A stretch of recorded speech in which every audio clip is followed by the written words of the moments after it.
All right, again, thank you to Pat, James, and Sandra for that blessing. We're gonna start our next panel, our first panel. I'd like to have our panelists and moderators come up and sit down. It's gonna be about carbon capture, utilization, and storage, and emerging technologies. Our moderator will be Andrew Browning.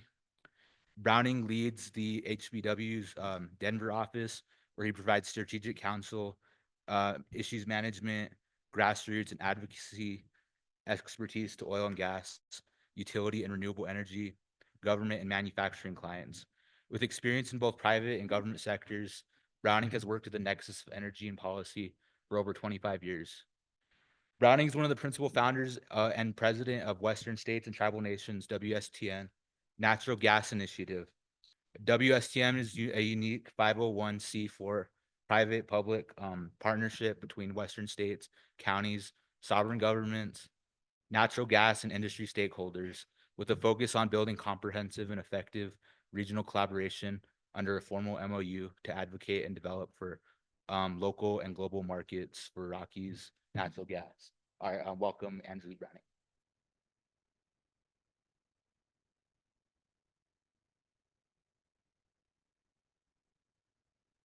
Good afternoon. First of all, I'd like to thank the School of Energy Resources, the University of Wyoming, the conference organizers for pulling this together. This looks like a fantastic event, and I'm honored to be a speaker here. Thank you for the introduction. My name is Andrew Browning, and I'll be moderating today's session on carbon capture, sequestration, and emerging technologies. I am a partner at HBW Resources, as it says in the agenda, but I'm also president of Western States and Tribal Nations Energy Initiative. And you heard a little bit about that in my intro. We are a unique transnational initiative led by sovereign tribal nations, states, and counties focused on creating rural economic development, advancing tribal self-determination, and reducing global emissions through the export of clean natural gas from Western North American basins to international markets. So you can find a little bit about our membership on our website, westernnaturalgas.org. At our April 24 annual board meeting held actually here in Cheyenne, or here in Wyoming, the board members of Weston voted to expand the mission and purpose of the organization in recognition of decarbonization efforts supported by our member state, our state and tribal members, including support for development of systems and infrastructure that would enable carbon capture and sequestration, as well as hydrogen development. We did this in recognition of fundamental drivers that have significantly shifted, impacting the energy system in the Western states. And you heard Governor Gordon touch on a few of those. The forecasted demand for power in the region has exploded due to population migration, electrification, onshoring of manufacturing, and technology and data management. For example, a Western state, Arizona, has become the largest AI cloud market in the Western U.S., creating a rush to secure baseload capacity. Renewables alone will not meet regional demand for reliable power. More natural gas-fired power generation is needed. The region's unique resource mix can provide thermal generation with carbon capture and sequestration to complement this renewable built-out and to power these economies. This is what these AI companies, data centers, and chip manufacturers are demanding. They're very household names. These companies are household names and are driving the new economy. Google, Microsoft, Apple, Amazon. They want cost-effective, reliable, low-carbon energy. It makes good business sense to explore how we might send clean Wyoming natural gas and the natural gas of other Western states and the tribal nations paired with CCS to meet the desires and demands of these huge energy-hungry consumers. So we have a fantastic panel today that will explore what other tribal companies are doing in the CCS space, including help us better understand CCS technologies, CCS business plans developed by other tribal companies, and to better understand the risks, but also the prospective economic benefits of CCS for tribes considering these projects. We have a fantastic panel. I'd like to introduce them. Elizabeth Takeuchi, who's a partner at Maine's, Bradford, Ships, and Shefto. Raven Goswick, who's a senior reservoir engineer with ACA Energy Group. James Jemayev, who's a senior engineer with Navajo Transitional Energy Company. Welcome, everyone. We'll start off and maybe we'll start off with intros. You can give a little bit about yourself and background and company. Let's start with Elizabeth. Elizabeth. Yes. Okay. I'll bring this here. Is that better? Hi. Thank you. I'm so happy to be here with all of you. As Andrew said, I'm Elizabeth Takeuchi. I'm a partner at Maine's Bradford Ships and Cheftel, where I've been honored to work with the Southern Ute Indian tribe for about the past 20 years.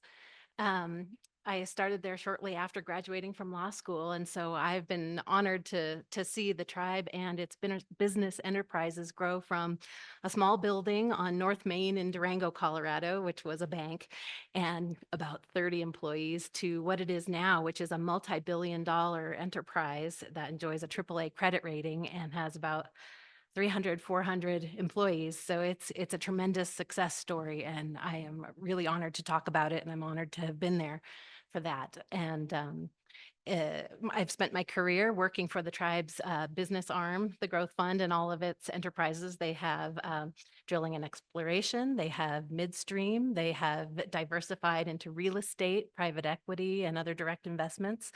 And to you University of Wyoming students and anyone out there who is interested in pursuing a career in the law or this cross section of federal Indian law and energy law, we need you. The country needs you. So please come talk to me. Thanks so much, Raven.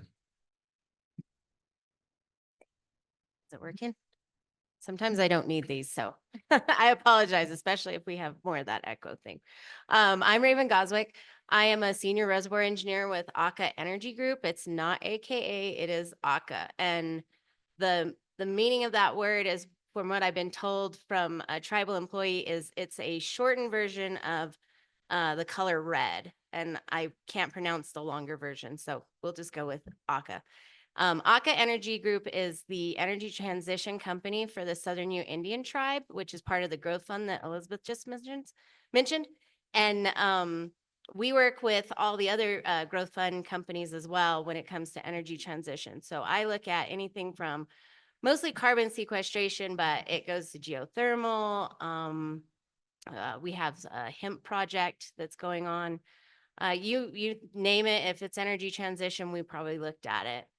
My background, I did come from oil and gas. I worked as different roles, completions, drilling, mainly reservoir characterization for about 17 years. And then I entered into energy transition around 2020, where I worked at New Mexico Tech under the PWRC and worked on their carbon safe project, which is it's ongoing just south of Southern Ute land in the San Juan County in New Mexico.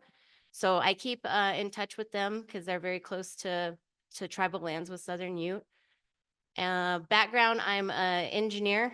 I think I just said that, but anyway, I'm very happy to be here to talk about carbon sequestration and energy transition with you today. James. Good morning, James Jemayev.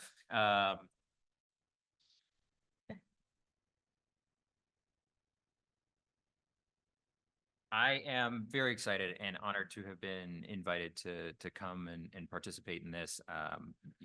Bringing together different voices and different backgrounds and different industries to solve today's problems. Maybe not here, but at least at chart courses and paths for what is to come in the energy transition is a passion of mine, and I think it's incredibly exciting to be a part of this. I'm a petroleum engineer by education. I am largely an operational engineer by trade, if you will.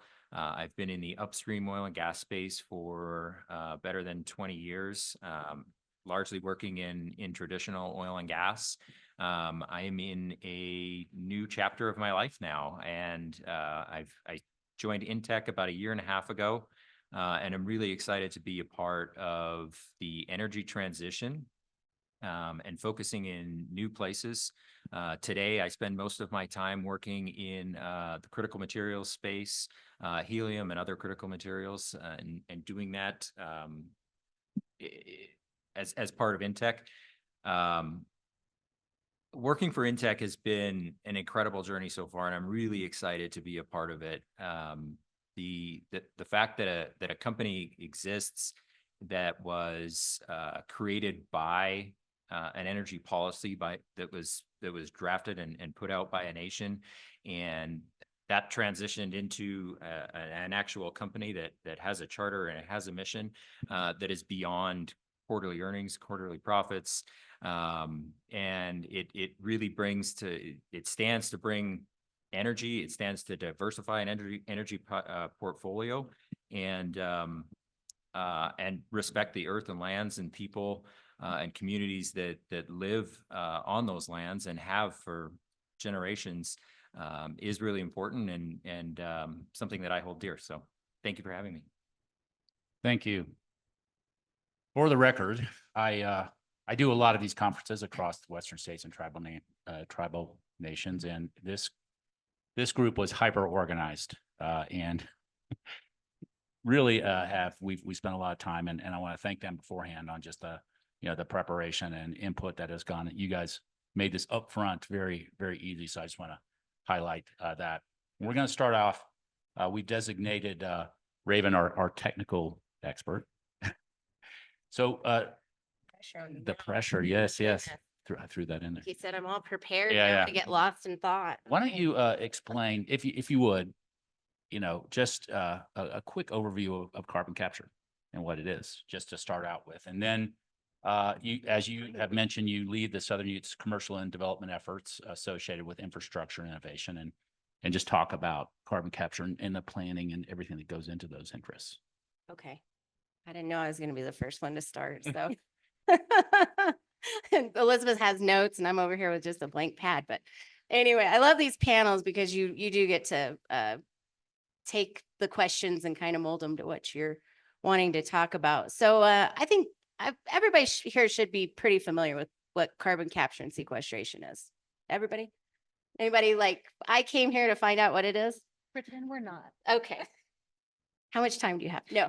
Oh, So carbon capture and sequestration is taking post-combustion carbon. We'll keep it on post-combustion carbon that comes off of exhaust stacks from, say, power plants, industrial equipment, cement plants, etc., and capturing that through some sort of chemical process. It's usually an amine plant. There's other technologies out there. I am not on that part, so I won't get too deep into that. And then capturing that carbon, CO2, and then compressing it and then sticking it into the ground for permanent storage. And I want to emphasize permanent. So that you can have CCUS, which is utilizing that carbon as a way to sweep a reservoir and produce either oil or sometimes gas, but mainly oil. And they do that a lot in the Permian.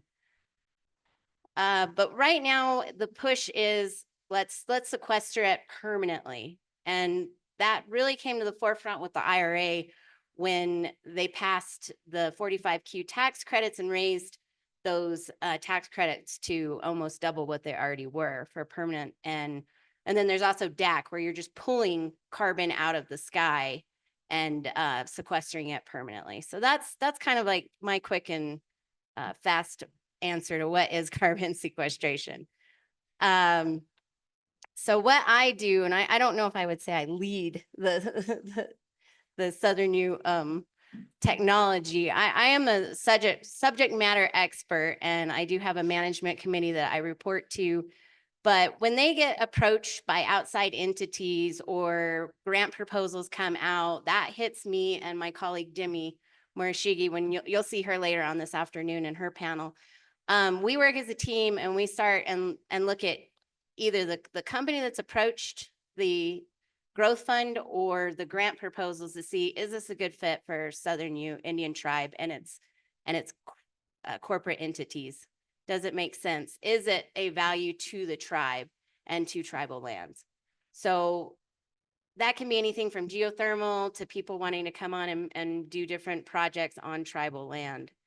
And some are easier said than others, but we do suffer a lot when we look at grant proposals because there's not enough time for tribal entities to be able to do the technical work and then go and approach, because there's several layers of approval before it can even get to tribal council. And we just don't get that time frame. It's 30 days for a grant proposal. We can't even probably get to tribal council in 30 days. And that's if we're very prepared and we've already taken through management. So we miss out on a lot of those grant proposals, and we've talked to DOE about this, but they haven't come up with a solution. So have I kind of answered Yeah, what you were I think so. after? Okay. So Thank you. carbon capture and sequestration has kind of been in, on the radar for quite a long time. This is not new, right? I've been reading for a couple of decades about carbon capture. It has been used for enhanced oil recovery. And then in recent years, as this specter of climate change has become more and more important or part of energy and environmental policies, CCS has kind of risen to the forefront. Elizabeth, in recently, you had mentioned the IRA tax credits and 45Qs, and those have obviously jump-started, juiced the industry in a significant way. Can you provide a general overview of the tax credits and then talk a little bit about how that tax incentive impacts tribes? Is it similar or different when applied to tribal nations? And just give the audience a little bit of background on how that has catalyzed the industry. Yeah, and I am not a tax professional, so I'll apologize in advance. I can give a really high level overview of the 45Q tax credit, but essentially when we're mentioning the IRA, that's not the Indian Reorganization Act in this case. Sorry, that's the Inflation Reduction Act. And so the 45Q is a section of the tax code, and federal law comes into play in carbon sequestration, both in terms of the Safe Drinking Water Act, where the federal government will oversee underground injection control programs, and then also in the tax code. So the tax code has all sorts of sections that provide credits for different emerging technologies as part of the energy transition. And 45Q is the one that deals with carbon capture and sequestration. So there are it's pretty complicated. I'll give, again, a really kind of rushed explanation, but as Raven explained, there is permanent sequestration, and that comes with a higher tax credit or a more valuable tax credit than utilization, which is enhanced oil recovery, which is injecting the CO2 into formations to push out oil and gas, to push out product. And that's been done for several years. So a tax credit has been in place, but it's been recently expanded as Andrew mentioned. Let's see, 2022 is the IRA we're talking about, and the timeframes have been elongated, and the credit has been enhanced. So I'm thinking this is why I have notes. If you have to talk about the tax code, you need notes. So it used to be that I think 2018, it originally was an incentive for carbon sequestration projects to get underway by the end of 2024. Then it was 2025. Then it was 2026, and that was just too short of a time frame. And it was roughly the credit is measured per metric ton captured. So it was, I believe, $35 per metric ton captured for EOR purposes and $50 per credit for permanent sequestration. And that's now been changed. Please correct me, you might know, but I think it's now $85 per credit for permanent and $60 for EOR, and even greater credits for direct air capture. And that's, yeah, 160 to 180 for direct air capture. So, and when Raven mentioned DAC, that's what that is. It's direct air capture, and that's taking CO2 right out of the air from different sources. And that's a really expensive technology. A lot of this is expensive technology. And so the tax credit is what has been motivating people to get involved and figure out how to do it. Without that tax credit, I think the cost would just make the interest go away. So people pursuing these projects, carbon sequestration, yes, it's for environmental reasons, but also it's becoming economic with these credits available. So for Southern Ute purposes, they do have an interest in getting that CO2 out of the air that might otherwise be vented to the atmosphere through its oil and gas activities on reservation. But now there's a way to potentially make it economic. So how this relates to tribes specifically is that tribes are tax exempt entities. And I think the better term is actually non-taxable entities. But they are under, I think, 2024, March of 2024, there were final regulations issued by Treasury for direct pay option. And essentially those entities like state governments, local governments, and tribal governments and their subdivisions, and there's rules for who can be, let me look what the term is, applicable entities. So you want to find out if you're an applicable entity for direct pay. So if you can't, if you don't otherwise pay taxes, you could use this direct pay option and get sort of a monetary equivalent for your carbon sequestration activities. These are, you apply for these at the time you would, there are certain rules about due dates relative to where you would put a project into action, and how long you can get this credit is a set of complicated rules. But essentially you're getting that credit or that direct pay after your project is put into place. So it's not, the challenge there is that it's not great for financing your project. But there is guidance that you can use direct pay along with federal grant funds on the same project. So I think people are looking at, Demi and Raven are looking at what combination of grant money and direct pay option or other partnerships can be used to take advantage of these incentives. Another option, which is, again, you would want to consult with tax professionals to structure it just so and make sure it matches the rules. But I understand that partnerships are not eligible for direct pay option, but a disregarded entity like an LLC, something that is a pass-through taxation entity, is eligible. So I think tribes may want to look at partnering with private companies or other parties who do owe tax and do pay tax, because I believe that credit can be transferred to them through a certain business structure. And so that's something else that I think everyone's in the emerging stages of looking at. And like James said, this is a new chapter for all of us. It remains to be seen how to successfully structure that to take full advantage for tribes. Thank you, Elizabeth. I'm going to disperse the questions evenly here. And so you mentioned James. And James, can you talk a little bit about Navajo Transitional Energy Company's vision and the role CCS plays in that? You all have a lot going on. Absolutely. Yeah. Typed his notes, everyone. He has typed notes. Goodness. Told you they were prepared. I can't help it. So yeah, I'm super happy to talk about what where InTech is going, and one of the major projects that we have underway now. But I think it's important to understand a little bit of the genesis of how we got there. And I'm certainly not going to walk you through it entirely. But InTech's genesis is really rooted in the 2013 energy policy that the Navajo Nation crafted and put out. And really, it's a very thoughtful and thorough piece of Navajo legislation that sets out what the nation was really trying to do with its resources. And this is why I typed it, because it's long legislation, and I wanted to pull out kind of the key points. So really, some of the highlights in there are seeking to maximize autonomy in managing energy resources and use, seeking political and economic sovereignty and doing that through energy resources, engaging, educating, and involving local communities where energy development happens, energy as a cornerstone of the Navajo economy, a well-balanced portfolio. And remember, this was back in 2013, so a lot has happened between then and now.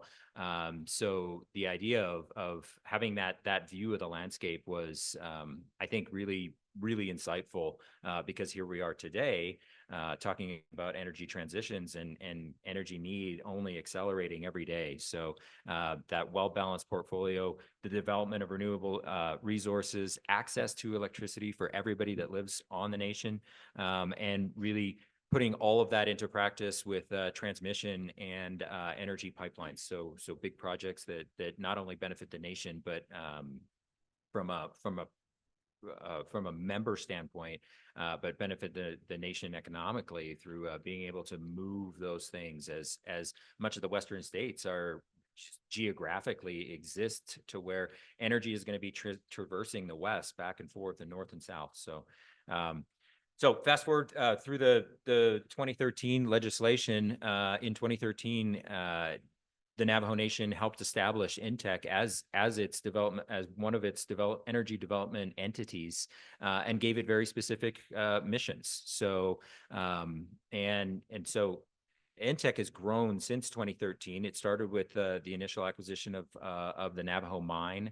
It's progressed into a partial acquisition into the Four Corners power plant. It's progressed into the three Powder River Basin mines in both Wyoming and Montana. We have some hard rock investments in Texas. The helium acquisition in 2021, which is where I spend most of my time, and most recently a partnership with Arizona Lithium. So true to its word, INTEC's vision is about diversifying the energy portfolio both on and off nation, and doing so in a way that maximizes benefit back to the Navajo Nation. So the biggest project that we have on the horizon right now is we call Nav Energy Hub. This is where where CCUS comes into play. Nav Energy Hub is really about preserving a major economic cornerstone for the Navajo Nation, which is the Navajo mine. If you're not aware, the Navajo mine and Four Corners power plant are part and parcel. They go hand in hand. It's a mine-to-mouth operation. There isn't rail in and out of the basin. So those two things really go hand in hand. So Nav Energy Hub focus is really about the Four Corners power plant. However, it's broader than that. It's about preserving the mine. It's about creating clean coal generation, adding solar generation on reclaimed mine lands, bringing in co-fired gas generation, bringing in co-fired hydrogen generation at Four Corners, capturing carbon at Four Corners. Optionality is something that's incredibly important to INTEC in so that when we talk about CCUS, the U and the S are very important to us in what we see as being important from a business sense, having that optionality to be able to sequester or to utilize, and whatever the market factors are that drive those decisions. Having the ability to do both of those things is important to us. And then ultimately, how do we get that not only throughout the Navajo Nation, but how do we get that off nation and into markets? So that transmission piece is also super important. So I will relent sometime. Excellent. Thank you. You know, as the 45Q tax credits have come into reality, as states, Wyoming was one of the first states to achieve Class 6 primacy, meaning it was allowed to be the regulatory authority over its over these CCS injection wells. You know, the industry has grown. Louisiana, it's growing. There are projects in the Midwest, but with any other kind of major new technology infrastructure comes concerns on impact on communities. And so, Raven, I'd like you to talk a little bit about these concerns, technical challenges that should be identified when evaluating a CCS project. And then how do you work on addressing those? CO2 trap. I'll let you go through the. Okay. I won't list the technical terminology, but let's talk a little bit about that and engaging local populations on that discussion. Yeah, no, this is a great question. And I think this is something that most people really want to focus on. This is, to a lot of people, this is new. To a lot of us, it's not new. We've been sequestering carbon dioxide for many decades in what we call acid gas injection wells. And we've been doing that safely. But it's been a niche part of even the oil and gas industry that I didn't even really know about until, like 2018 timeframe. And I'd been in the industry since 2006 and grew up in it in the Four Corners. So when you're bringing something new, well, it's not new, like I said, but when you're bringing something new to people that aren't technical, there's going to be concerns, which is why there's a large portion of the class 6 permits and getting these projects up and running into community outreach and letting people understand what you're trying to do. So as a technical person, I can sit here and say, we've done this safely. We know what we're doing. I can give you all of these examples, but as someone who's going to be living around this, or it's going to be in your community, you're going to have different questions. You're going to have different concerns. And so we always want to try and think ahead of those questions, but usually when we do some community outreach, and this is before my time in Southern Ute, you never can foresee what questions come out of the community to say, well, what is this? But then I can't even think of one right now, but you're like, oh, that is a good point.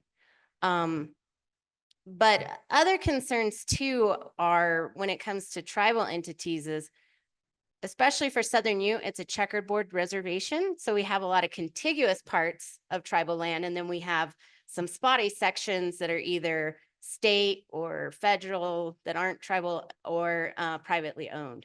So what happens when somebody wants to come and put a project right next to you? And you, I mean, as a tribal entity representing a tribe, that you have to look at and say, what's going to be happening subsurfacely? How's that going to impact the tribe's resources?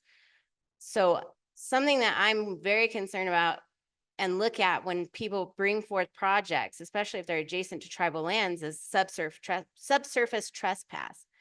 And I know that Wyoming and Colorado have had many discussions, and I think they even have an MOU on what happens when you have a sequestration project and it goes either, from one state to the other. Well, we don't have that. And we're a very sticky little situation. We're right on the border of New Mexico and we're in Colorado. So now you've got all these mix of entities, which everybody's going to want to have their say or their input on what is subsurface trespass. And we haven't even gone down these conversations yet, but it's something that Elizabeth and I talk about all the time. Other technical, I'm trying to think. That one's a big one, but yeah, the leaks are a big deal. Down in the Permian, when it comes to even just methane leaks, you'll have NGOs flying around and looking for leaks and using their cameras. So what's going to happen when we start implementing carbon sequestration projects? Are they going to be doing the same things? Yes, they probably will. Is it a bad thing? Not necessarily, no. You want to know when you have a leak, you want to fix it. It doesn't make us money and it doesn't help a company's projects if they're leaking, right? It needs to be clean. So I don't think you want to work with them, but you also know that they could be working against you. And they will show up to your hearings and they're going to bring out some good points for the community.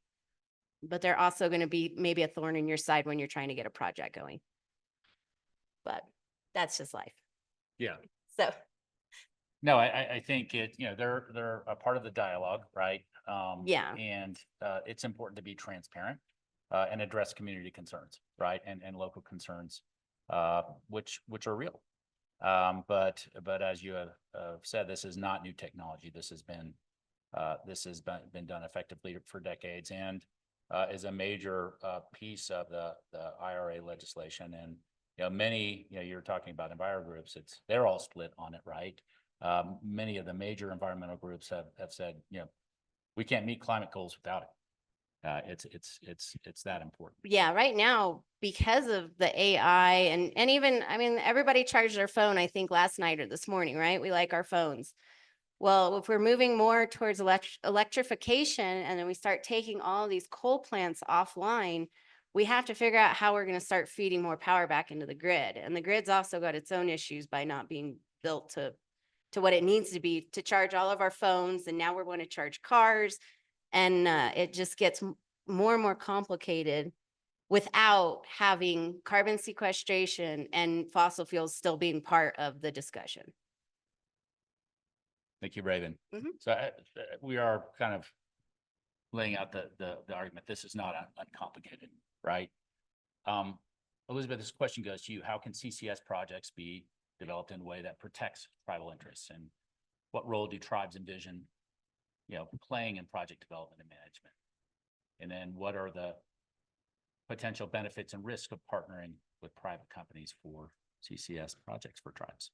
Sure. Well, as Raven was explaining, there's, there are a lot of community concerns. And so from my perspective, the question kind of relates to what role is the tribe playing, and it's never just one. They are stewards of their homelands. They are regulators of people acting in the area, and they're also owners of businesses. So tribes may be acting as an energy company or as a company like Raven and I work with to spearhead a project, or to look at whether sequestration within their homelands is even possible, to look at the geology. Or a tribe may say they're completely opposed. So several years ago, when one of our directors came to meet with us at our law firm, they said, yeah, well, basically, we want to look into what are the rules around taking CO2 out of the air and putting it in the ground. And I naively kind of giggled, like, good job. You're going to take this pollution from one place and just stick it somewhere else. It's still pollution. And I come to learn there are, we want to take it out of the air for global warming reasons, and for it being part of, if not the entire, and it's not going to be the entire answer to your goals around stopping the warming of the planet. So I think I've read studies that it could help, on a worst case scenario, 0 to 4% of the big picture about reaching your climate goals, to something like more like 20% of your climate goals. And that's not nothing. So you may have a tribe making a decision for its own community that taking it out of the air is what we want to do. We understand that there are experts, there are engineers who can do it safely. And what I didn't understand at the time was that it's not like, I'm not a scientist. I don't know the nature of how CO2, is acting in the air. It's, call it like this cloud. When you process it and prepare it for sequestration, it's condensed. And I'm saying this wrong, right? What do you? Oh, It's small. It's put into supercritical state. So it's a smaller amount. And the geologists look at the exact right porosity, pore space, permeability of geology, and the right type of cap rock to make sure that when we say it's permanently sequestered, it's permanently sequestered. And whether there are any well bores or anything in the area where it could escape is also a huge area of concern. So anyway, back to your question. A tribe as a governing body or as a regulating body can be involved both on a federal level when the EPA has been mandated to oversee Class 6 injection wells on tribal lands when a tribe has not taken primacy. And a tribe can apply for treatment as a state, TAS status, just like Wyoming, Louisiana, North Dakota, and other states who can apply for primacy. Tribes can do that too on roughly equivalent terms and rules. And so I don't know, I believe Navajo Nation is in the beginning stages of seeking primacy, but I don't know of anyone else. But a tribe may want to do that and take that active role. Several tribes have primacy over Class 2 wells, or actually 2 tribes, I believe, and have taken primacy over other programs in other areas. So a tribe may want to get involved if it has the resources, if it has the ability to meet all the standards of treatment as a state status. It may want to put itself in that position of control to protect what's going on within its reservation boundaries. Outside of reservation boundaries, tribes also have interests. There may be treaty rights, hunting and fishing rights outside of reservation boundaries that are of concern. And so as more and more states seek primacy or adopt rules for Class 6 injection programs, I think it's important for states to ask that they be given direct notice and consultation in that process, even if it's not within reservation boundaries. If it's in an area where there's hunting and treaty rights, the risk throughout history has always been that people just don't think of the interests of the tribe. It's an afterthought, and then the tribe has to raise its hand and fight for what was lost. And so what I think can be done is think of those interests in advance. Direct contact, consultation, and direct notice of these projects is going to be important. Thanks so much, Elizabeth. James, can you give us a little bit about the Navajo perspective on initiating a project on tribal lands and navigating the regulatory framework? And I'm throwing this at you. This wasn't part of your question, but if you can tell us a little bit about where Navajo is in the Class 6 primacy journey, that would be great. So I can say right from the beginning, we are right in the middle of the process of trying to understand just that.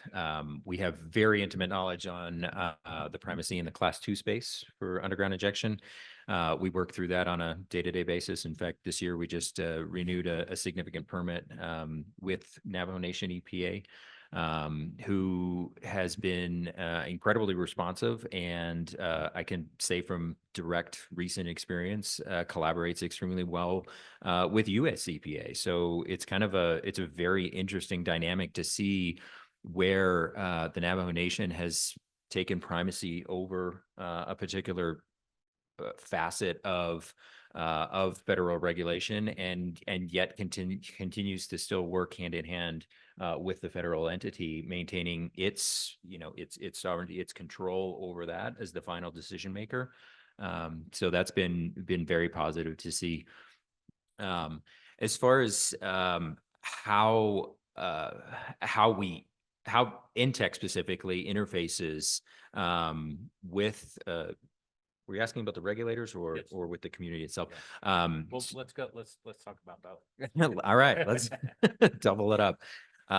So I think that Intech is in a really unique position in that we have so many different multiple fronts that we've been able to kind of craft a cohesive strategy that seems to work across the multiple projects. But all of that draws back to, and I keep repeating this. I hope that everybody's going to go out and read it because I do think it's a wonderful piece of Indian law, in that within the 2013 energy policy, it actually lays out what the steps are to and very clearly, very detailed, and I've got my notes on them, but I won't walk everybody through it. It is very clearly laid out, but in general, the way that works is, at Intech, we'll look at something internally, and we'll say, is this something that aligns with our charter, with our mission, with the reason that we were established as a company? And it's always kind of no go.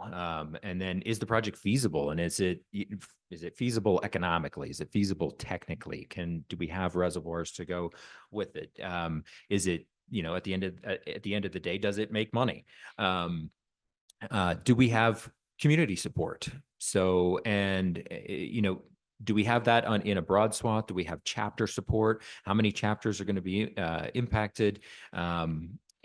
Do we have, is the regulatory framework in place? Is there, has the Navajo Nation established primacy over those particular, or are we going to have to work both with Navajo regulatory agencies and US and state agencies over top of that? And are those, are the federal and state agencies, do they work well with the tribal agencies? And for us, I think that we're very fortunate in the Four Corners region where, the Farmington field office of BLM works extremely well with the Navajo, the Navajo counterparts.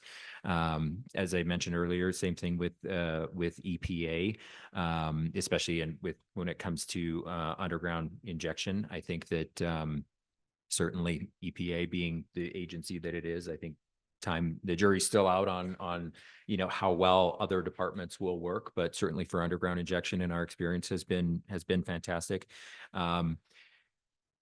where did I get to? Chapters and community, regulatory framework in place. Then it's about interacting with the Navajo Nations committees. So RDC, is this in line with what the RDC considers that a good path for where INTEC is going? And then beyond that, is there legislative support? Is there executive support from the Office of the President and Vice President? And one of the advantages that I treasure that INTEC has really is the fact that how many are there? I got to check my typed notes.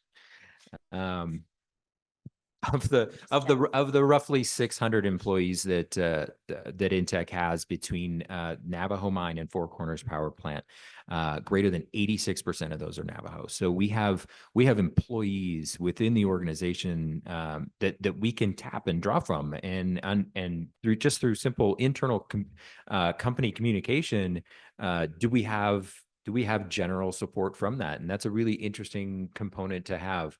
And then one of my favorite parts is how INTEC itself is actually governed. So INTEC itself is a private company. We have a single and sole shareholder, which is the Navajo Nation, and we'll only ever have that one shareholder. But we are governed by a board of directors, much like any other company would be. We are mandated to have at least 6 of 7 of those board of directors. 4 of the 7 of those board of directors must be eligible Navajo members. Currently, we have 6 directors on our board, 5 of whom are Navajo members. So internally, we have many guiding steps already with the way that the company is structured, so that I feel as though we have a pretty good pulse. I'm sure we don't touch everybody, and I'm sure it's still an area that we can do better at. You can never win communication. I think communication is one of those things that it's like infinity. That you don't get there.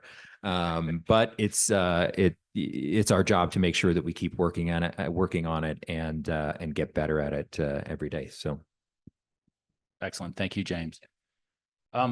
Elizabeth, you talked a little bit in your previous remarks about pore space ownership. And that's a really important topic. Can you talk a little bit about it conceptually? No. And how pore space ownership might be determined on tribal lands? Yeah. I just mentioned, the geology that project proponents look at, and about sequestration being subsurface and within certain types of rock, and the work that geologists do. But there's a lot of work, I'm sorry, and engineers. But there's a lot of work that lawyers are going to have to do, because ownership of pore space is a really complicated subject. It's back to property law 101 and new emerging fields of the common law and case law as it develops. And so just right off the bat, I want to direct all of you, if you're interested in thinking about pore space ownership, to the scholarship articles written by Joseph Shermer.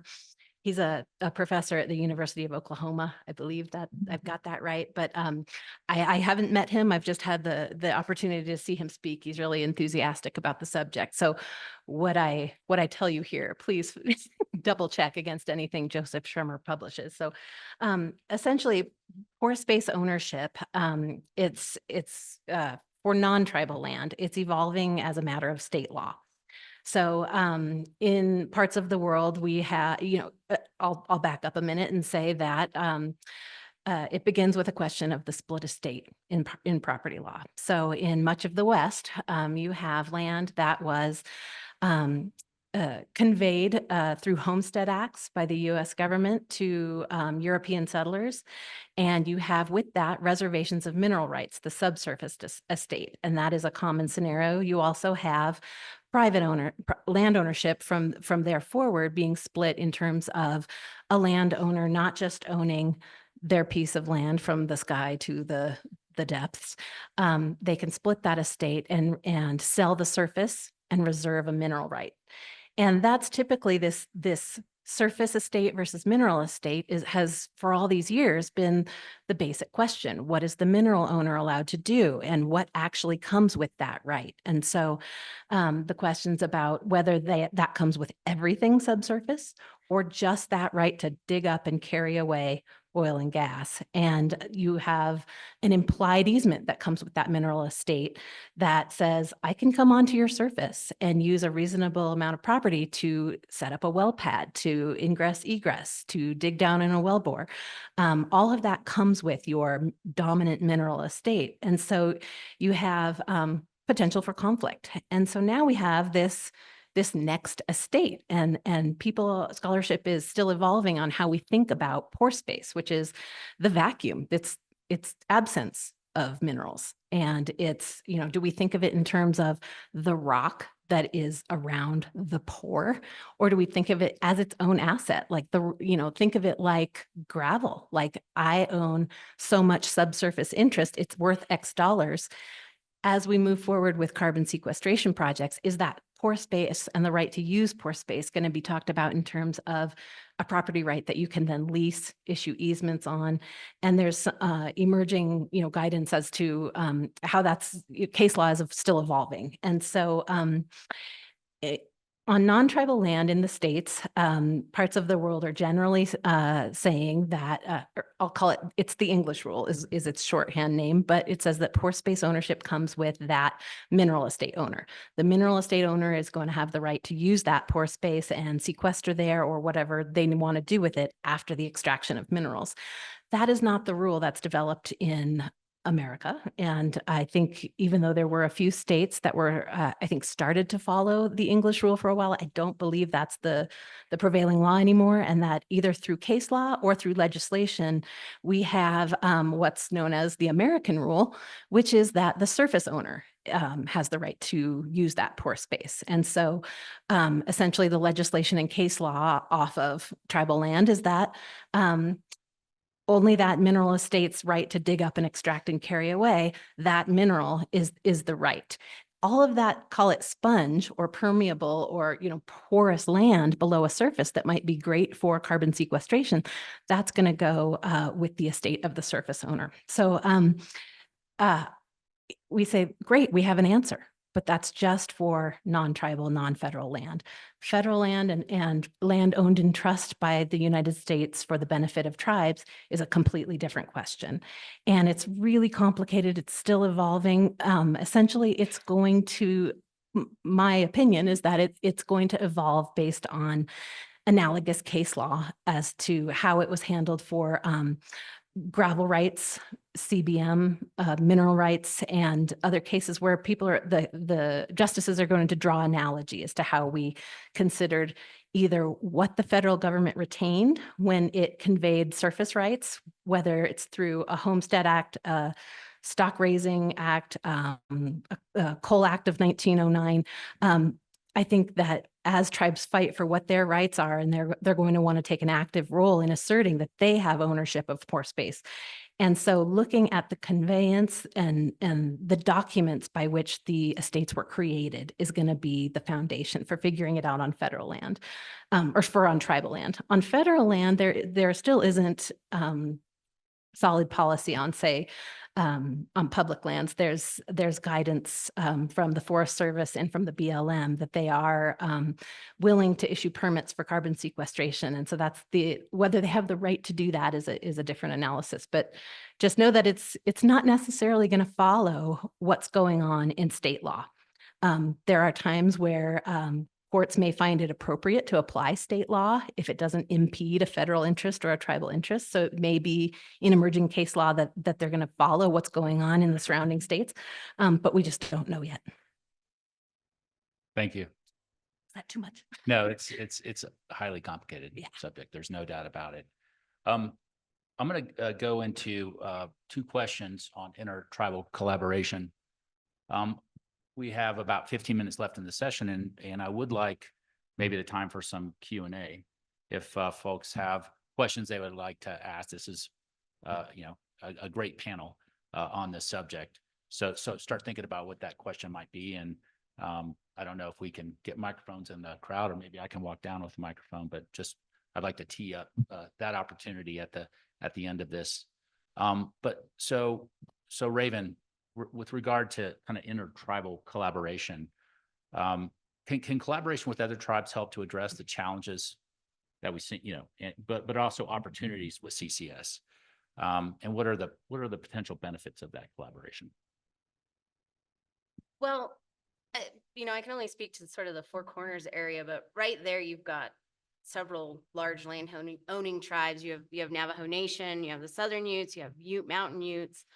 If we go into Arizona, you have the Hopi, the Hickory Apache in New Mexico. So the guidance that I'm kind of taking from the US federal government is when it comes to these sequestration projects, they're looking more for a hub type project. They're not looking for each individual sequester to go and say, I want a class 6 and I'm going to put it here on my land. They want it almost to be a utility. And we won't get into whether that's good or not. But if that's really where it's going to go, then especially in the Four Corners area, we're all going to have to kind of talk to each other, because our infrastructure might not necessarily run into each other's land, but it's probably riding right on the line. And as we have more of these projects come on, like with Navajo and the power plants, we also have some power projects in the works. So we're all going to be feeding into the same transmission lines. Hopefully, if we can get the transmission line companies to work better with us. So we have to sit down and talk to each other. And some of the ways that we do that through non-formal talks. So all of this is non-formal. There's not any like partnerships going on that I know of, or, and we're not allowed to talk about, but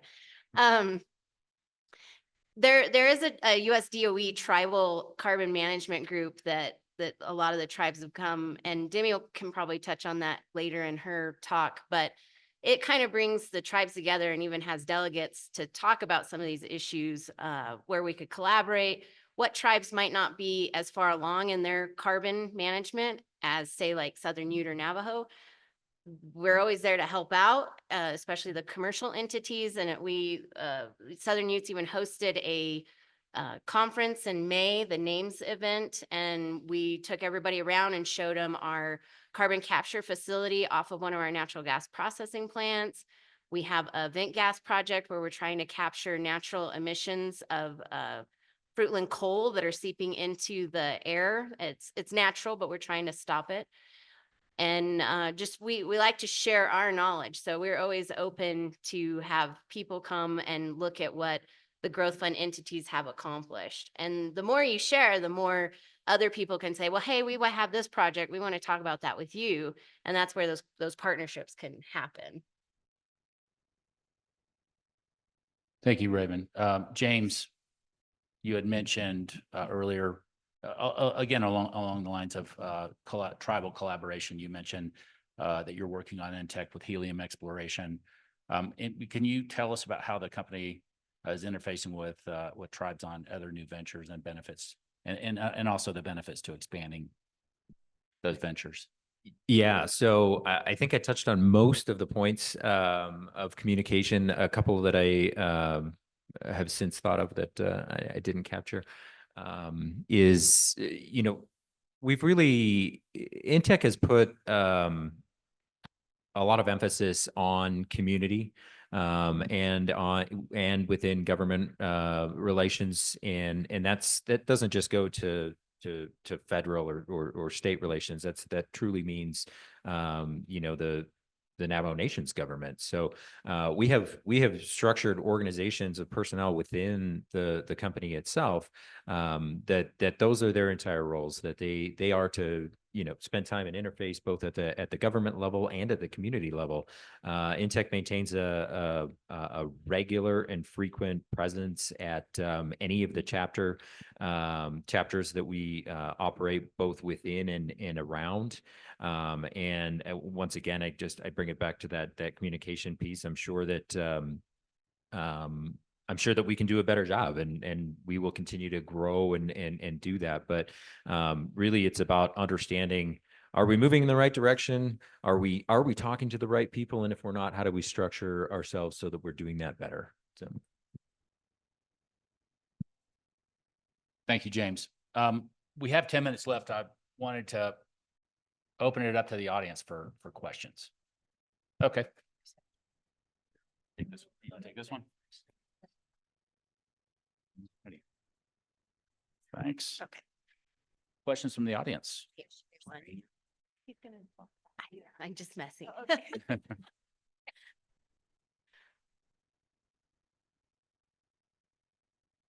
This one's for Elizabeth. So I do know that which further complicates your last point about pore space and tribal lands. I know the Interior BIA has a memo on whether CO2 and sequestration is a trust asset. They say no, that it's not a trust. It's not a trust for, as far as they're concerned.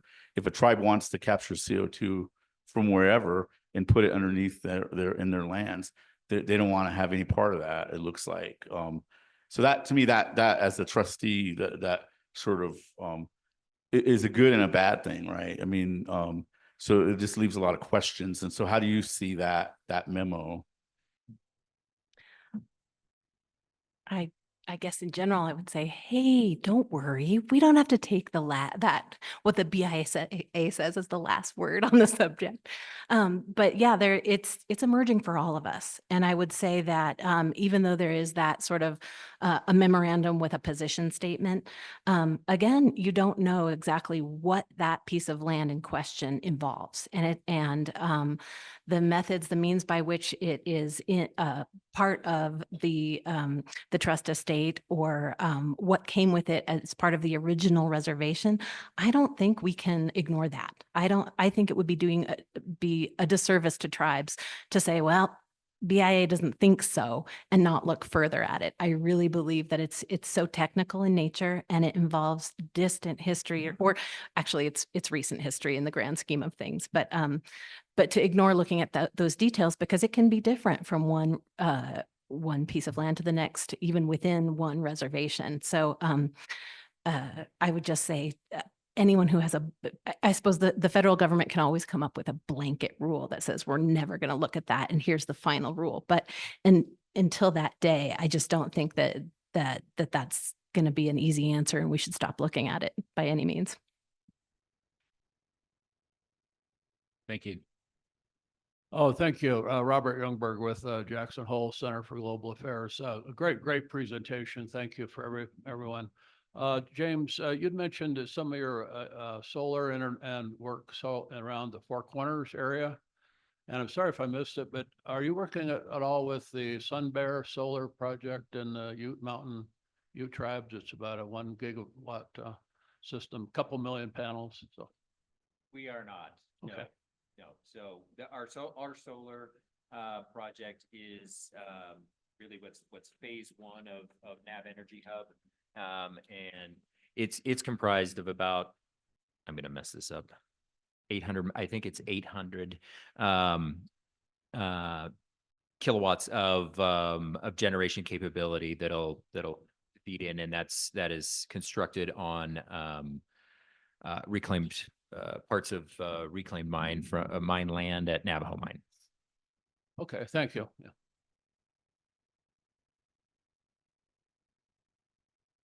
Back.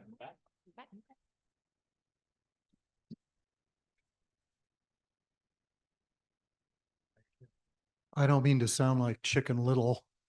I'm new to this whole carbon sequestration business.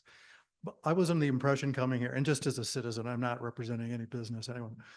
I was under the impression that a portion of this sequestration was the solidification somehow of carbon. What percentage is solidified versus what percentage is, as Ms. Takeuchi suggested, is taking a pollutant from the air and putting it under our feet? And a follow-on to that is, what risks are there if the earth belches or some seismic shift occurs? What are the risks today?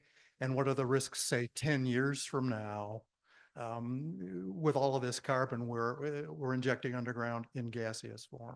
Right. So this is what I was talking about for community benefits and outreach, you get these great questions from community members that you haven't really, you have thought about, but you haven't thought of it being something that someone wants answers to. So I don't know the percentage. When you sequester CO2, the reason you want to put it into a saline aquifer is you can store more CO2 inside salty brine water than you can if you just put it into a pore space.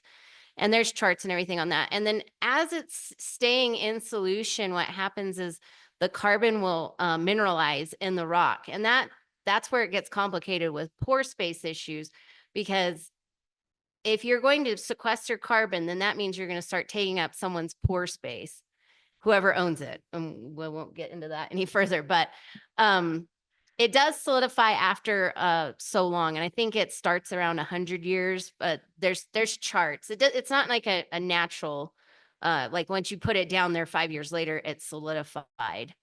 But so that's kind of that part of that question. And then when it comes to the belching, it is being trapped down there into a saline aquifer. So it is in solution. So you won't have, say, like, you know, in Africa, they have those lakes that have belched and it's taken out whole villages and they've shown up and everybody's passed away in their sleep and it's terrible.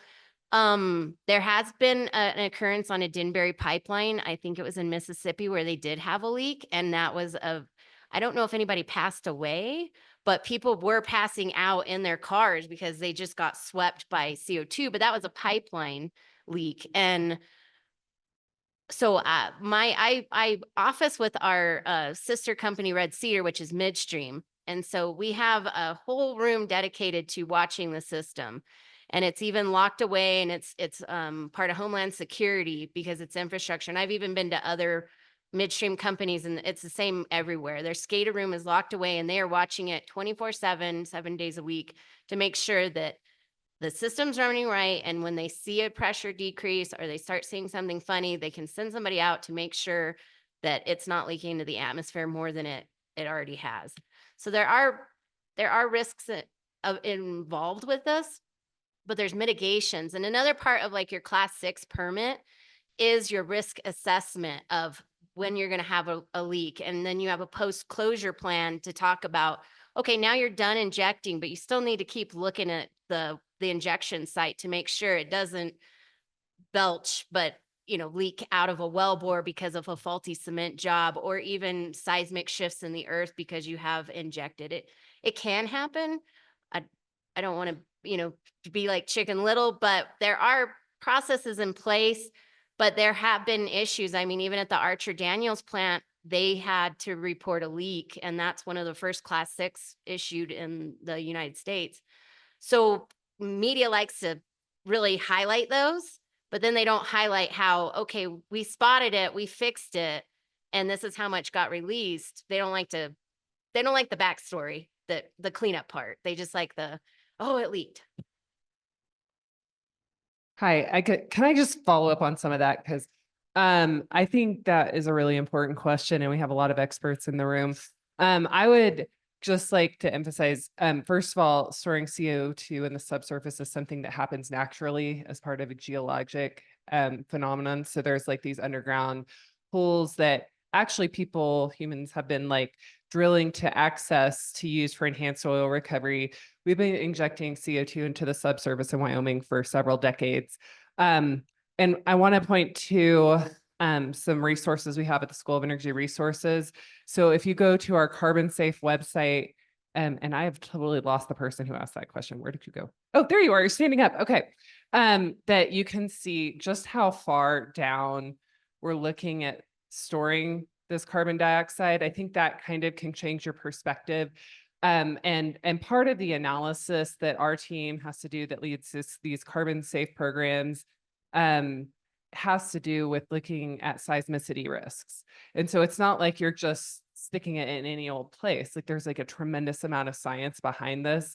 It's an ongoing industry. It's just that we're trying to do it in a larger scale. And to get to your direct question of how long does it take, like in terms of mineralization, it depends on the geology, right? So like we have a project that's focused on basalts where you would measure, like it is mineralization. It happens relatively quickly that you measure in years. Whereas if you're storing it in a saline aquifer, now you're talking about much longer timescales, but it's not something that would be unusual for to happen in the subsurface, like just naturally. And to your point, you brought up the ADM. It's very misleading to say it leaked. It leaked underground to a different place underground. It did not leak to the surface or anywhere close. So I think like I just want to emphasize the level of experience the industry does have and the level of science and rigor that goes into these projects. And that's why some places you cannot do CO2 storage, is you don't have the right geology to ensure safe storage for geological timescales, which is the goal. So hopefully that clears some of that up. Thank you. One more question?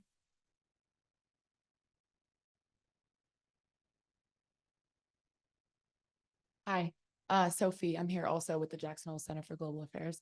I'm interested in the 45Q tax credit, so I think the question would be perhaps best directed at Elizabeth.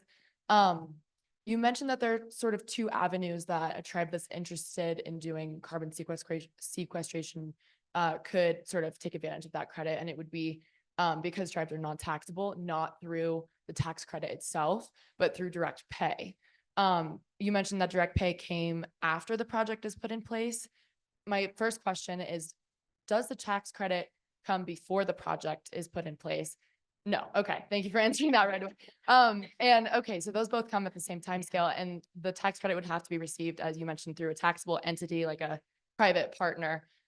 So would any of you be able to speak to an example of that happening successfully, or anything that's in the works in terms of, yeah, utilizing the 45Q tax credit? And then also long term, do you know what the longevity of that tax credit is, like with change of administration possible? Is it set in stone, or is it, would it just evaporate?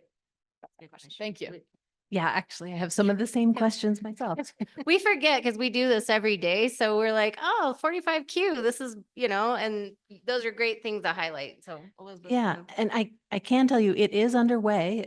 I'm not aware of filing and anyone who's knowledgeable about when they receive that payment. That's still a question I have, is that, once your project is placed into service, that's when you become eligible for the tax credit. So when you get a approved MRV. So in your construction, in your planning, all of that is really expensive too.